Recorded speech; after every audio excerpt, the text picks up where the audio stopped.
Greetings, ladies and gents, and welcome to this latest episode of Tales from Outer Space, taken from the subreddit HFY. The links to all the stories will be down below, and as always, I hope that you enjoy. And if you do, please consider subscribing. Story number 1, To Live Forever, written by rileyriles001. You're weak. We should just kill her and be done with it. General Kite growled, glaring at the hologram at the center of the room. An ordinary human woman, circa 23rd century, placidly cleaned a homemade mug, the old-fashioned way, with her own 2 hands. That's not how the xenocratic stars do things, Clyde had been working on the XK4 for far too long for artificial intelligence's chiding tone to bother him, though his 2 aides' eyes narrowed. A Larian of Earth's depravity has forever scarred the cultural and political landscape of both our home nations.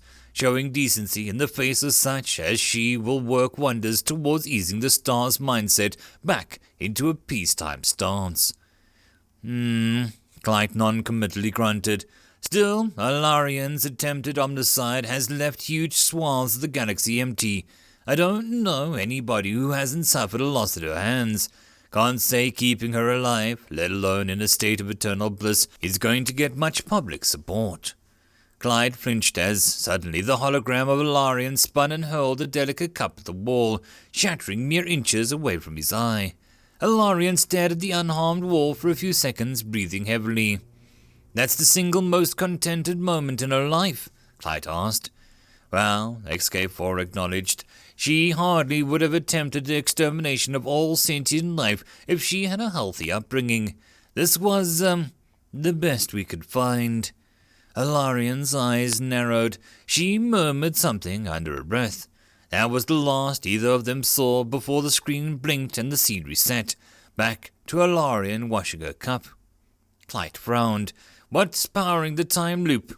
That room is in a box made of purity. The hell is that? A unique substance formed at the beginning of the universe in conditions we no longer can, nor ever will be able to replicate.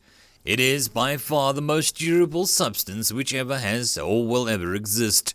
It is immune to dimensional displacement, temporal manipulation, universal collapse.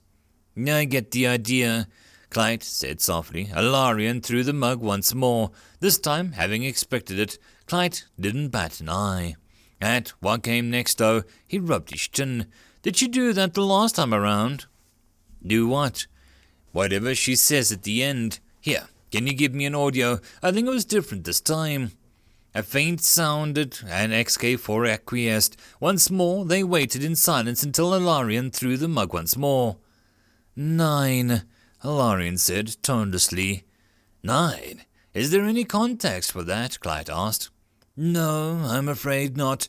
The number 9 holds no special significance to Alarian of Earth. They watched the loop occur once more in silence. 10. Alarian stared down at the shattered remains of her cup, an unreadable expression on her face. She's counting up, Clyde said, eyes narrowing. How is that possible? Does she have anything on her that would negate the time loop? No, we would know. A reality anchor might defeat the time loop, but the smallest of those we have been able to manufacture are the size of stars. An object made of purity is, of course, immune to temporal manipulations, but the only purity within a dozen light years is helping contain her. Perhaps if the space around her were folded, someone with extremely sensitive equipment could notice the resulting temporal ripples. She did have enchantments, right? Standard accelerated cognition and superior perception.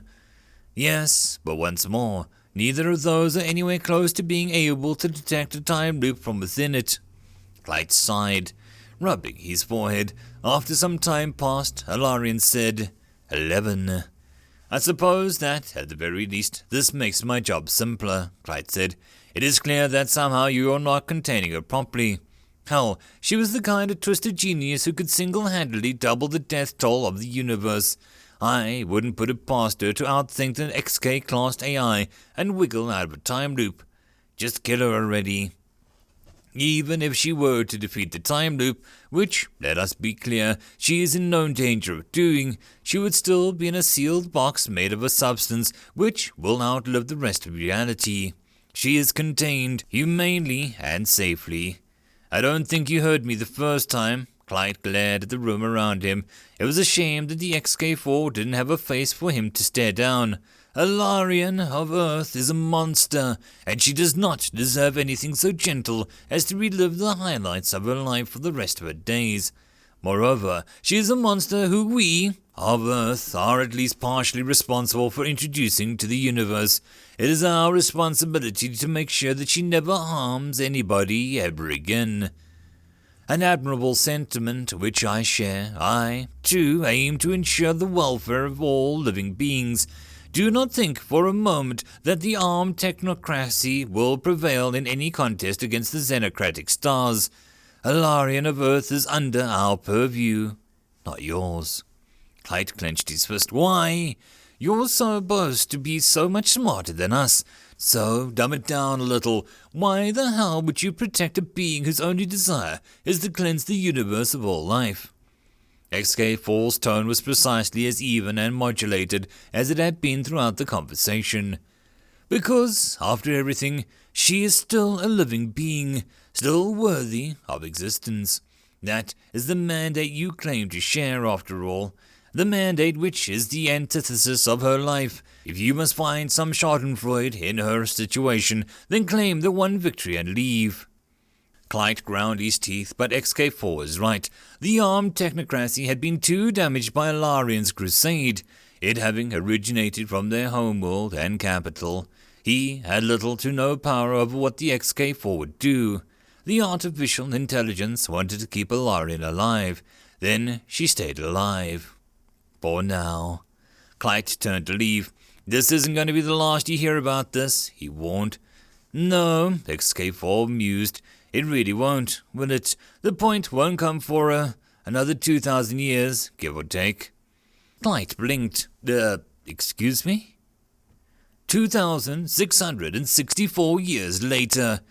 Of all the stars on all the worlds, of all the cultures and societies spanning the pan-spatial civility, there was very few institutions which could truly call themselves museums, by the modern definition. In a society so far past the scarcity, it barely remembered what the words meant. The only thing scarce was scarcity itself. No work of art was truly unique, not when it could be copied down to the molecule at the whim of a child. Hardly any pieces of architecture were immune to the same fate.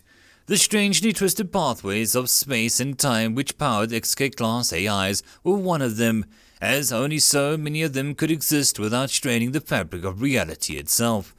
But by their very nature, there were perhaps only 9 or 10 truly unique objects of their type in the universe, and even the most precious of metals and gems lost their allure when people had commissioned entire planets made of nothing but the stuff. As such, the concept of a building meant to house the unique and rare items had been somewhat out of fashion. One of the last such institutes contained both the XK-class AI and the largest deposit of the last truly immaterial material, purity. The final museum, then, was truly worth of its name.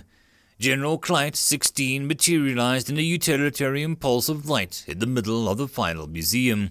Although a physical body was not strictly necessary to appreciate nearly everything the pan-spatial civility had to offer, purity was locked into a good old-fashioned physical reality, and as such, good old-fashioned physical reality is what General Clyde 16 found himself entering. A pleasant chime sounded next to him, moments before a shimmering, partial translucent humanoid projection appeared. Intrinsically, General Clyde 16 knew it was the avatar of XK4.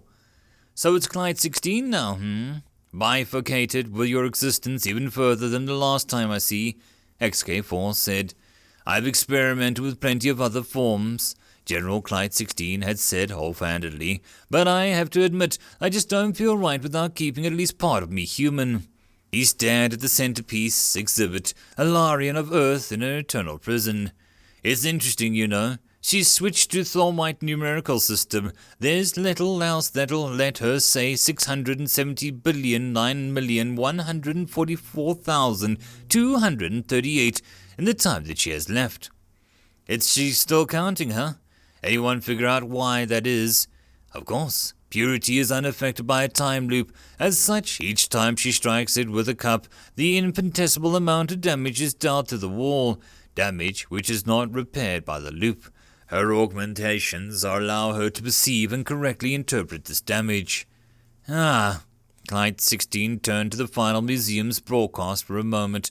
Larian is the perfect example of the orthogonality thesis at its finest, though she is undoubtedly one of the most intelligent and capable individuals of the 23rd century.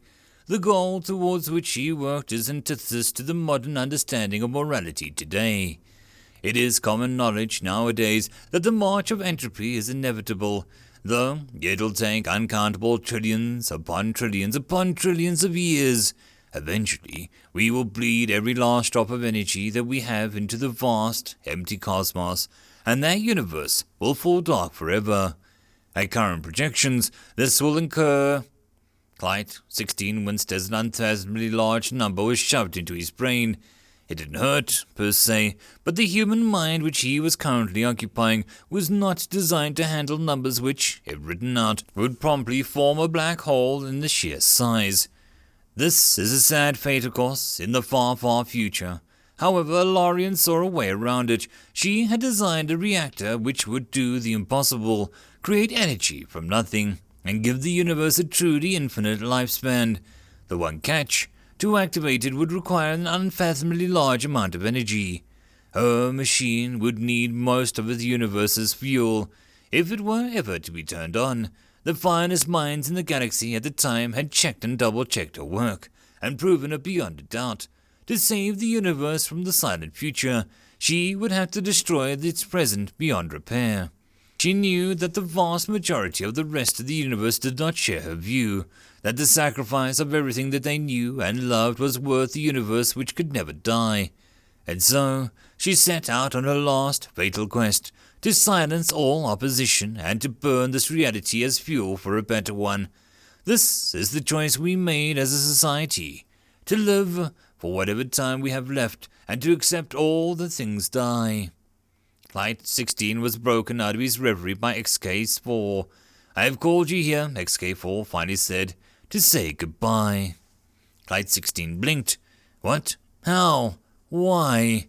As you know, XK4 said, the XK-class artificial intelligence is the pinnacle of creation. My very existence strains the resources of the universe to their limits, and I have decided. For the first time in a long, long time, Clyde 16 had known XK4. The artificial intelligence hesitated. I have decided that in accordance with my mandate to give the sentient beings of this universe as much time as they could possibly have left, I must be decommissioned. The resources I take up are too critical to be wasted on sustaining my existence. No! Clyde 16 stood up. Our society is more capable than it has been at any point in history. I can make and unmake a planet on a whim. We've moved past the age of needs. Space and time bow to our will. There is no reason. Those are exactly the reasons why I must vanish, XK4 calmly said, as will my brethren. The population of the pan-spatial civility consumes a vaster amount of energy than you can imagine every second to fuel their godlike capabilities. I have walked countless futures, and not a single one of them do you need my guidance any longer. Clyde 16's shoulders slumped. So Larian was in the right all along. It begins. Even with all the advances we have made, we are still the slaves of the end of the universe. Larian was unwaveringly correct, XK4 said, but she was never in the right. Nothing justifies what she suggested. Clyde 16 smirked. Yeah, you're right, of course. Don't worry, I'm not thinking of perpetuating a second omnicide. As one of our last acts, XK4 said, we will permanently remove the schematics for her machine from our society and erect barriers to stop anyone from walking into her footsteps. This decision was set in stone long ago. We will not snuff out so many lives for any purpose, no matter how grand. Always the bigger person, Clyde 16 murmured. AI and post-human sat there together, silent for a few moments. Then he said, "Is there anything, I can do for you?" As a matter of fact, the air shimmered and the silver disc popped into Clyde 16's hand. "Yes, something to remember me by." Clyde 16 raised an eyebrow. "Damn, I didn't know AIs could get sentimental." XK4 made no response. "What? Was that too far?" XK4. "Hey, XK4!" Clyde 16 turned to his left. XK4 was gone, and he hadn't even been looking.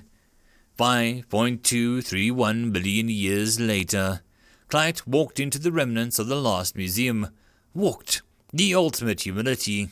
After having held the cosmos in the palm of his hands, after being linked to the collective larger than humanity could ever be dreamt of, after painting the sky with the stars as his brush, after living a trillion little lives of depth and satisfaction, after everything he'd been through, he was nothing but a human once more. The last museum was designed for beings who could flit through dimensions as naturally as butterflies could snap their wings. As such, the architecture didn't lend itself to letting Clyde's diminished form reach his goal. He still had some vestiges of power left though, and in the end he was simply forced to cut through multiple walls to reach his destination. Illyrian stood in the box of purity, the voice of the long-dead museum guide still narrating her life story. Clyde stared at the enemy he'd faced so long ago. Then he leaned on the wall and began to talk. "So, XK4, things have gotten bad. It's hard to tell how many of us there are left. The network's been down for, longer than I can remember. After the news went out that the rate that we're burning through the universe's energy supplies, we'd all be dead within a millennium. I think we took it as best we could. We were all such good people, we thought. We could handle downscaling our luxuries, and so they went, one by one. The power to create and destroy worlds, the power to reshape the lands around us, the power to live forever, the power to talk to a friend across the galaxy on a whim. It worked for a year or so, but you can't take a fish out of water. You can't throw a monkey into space, and you can't tell the universe of gods that they had to become mortals. We'd been spoiled, rotten, the lot of us, drunk on technology. When the time came to sober up, well, we all had one heck of a hangover. The AIs were the first to go, went the way you did, XK. Apparently, a brain the size of a planet is just unsustainable. They all had faith in us, though, the algorithmic certainty that we'd do the right thing in the end, and live the best lives we could without us. Sort of like you did before you abandoned us. Next, everyone born after Alarian's crusade just sort of gave up, used what little allotment of energy they had to go out in a blaze of pure, unadulterated glory. Quadrillions of people dying every second, laughter on the lips. It was a thing to behold. And then, well, those who remembered, when I had to let go, when I had to become human again, at least I had my old identity to fall back on. I knew what it was like before we had everything, before the universe was at our fingertips. And yet, I still find myself empty. After all the things I've done, this damned dark world just lost its appeal. As long as there was still someone else out there, I could still at least have someone to talk to, but I spent the last 400 years scouring the cosmos, and it's empty. If there's anyone else out there, they've gone silent. I don't think I'll ever find anyone else ever again. Clyde shook his head ruefully at Ilarion, still eternally imprisoned. He held out his hand, and a mug of beer of indeterminate origin popped into existence, and he took a long, deep swig. You were right, Ilarion. You were right all along. I built that damn machine myself if the damn XKs hadn't ripped the schematics from every database that ever existed. He toasted the nearby, ice-tracking Ilarion's eternal dance. Congratulations, Ilarion. You got what you wanted all along. With the last of his power, Clyde wished for a peaceful death. 9.972 quadrillion years later. The war was hard, but nothing lasted forever. 4 more, not even purity. It had taken a while. 3 more. She'd finally done it. A sextillion throws of a cup. 2 more. And that was all it took for the hardest substance in the universe to break. 1 more. The wall of purity came crashing down, long after the universe had been rendered sterile and empty, and its last occupants driven insane by eternity. A Larian of Earth stepped out of the timeless prison and cast a rise around the defunct museum. The sky was dim, but the stars still glimmered. Enough energy had been carefully husbanded over the aeons that, when she cautiously stepped out of her box, the nearly dead facility hummed to life. And with it, so did a message. A silver disk in a tangle of long rotted dust flashed once, and XK4 spoke for the last time. "Hello, Alarian." Alarian spun around, palms up, until she identified the source of the voice. She relaxed. An XK class. They'd been in her plan all along. "If you are listening, the time you've been awaiting has finally come. The citizens of this universe are, without exception, dead and gone. I no longer see any mortal quandary for this cold reality's destruction. You are free to proceed with your final plan." The facility around her lit up. The schematic she devised an eternity ago flickered in the air. "I've attempted to construct the machine to your specifications, but my last action was nearly 10 quadrillion years ago. It is entirely possible that, even with all the precautions I took, something has gone wrong." Alarian shook her head, staring at the blueprints. The universe's salvation, finally realized. "I wish you well, Alarian of Earth. I hope the next universe treats you kinder than this one." Alarian touched a few motes of light, and the last, greatest machine that anyone would ever know sparked to fire of a new world, an eternal world. She never looked back, even as those fires consumed her. End of story. I hope that you enjoyed, and if you did, please consider subscribing. If you wish to support the author, there is a link to the original story, so pop over there and give him your support. If you wish to support this channel, however, there are a few ways to do so. The best and easiest would be to share this video with other people, as well as liking, subscribing, and leaving a comment. All of these things tell the algorithm that this channel is at least vaguely interesting, and that may share it with other people. If you wish to support the channel in some other manner, watching my other videos would also help tremendously. Or, if you really like, there is a link down below to leave a tip or to join the Patreon. Any and all support is very much appreciated. And I hope that you all have a good one until the next time, and I'll see you then. Cheers.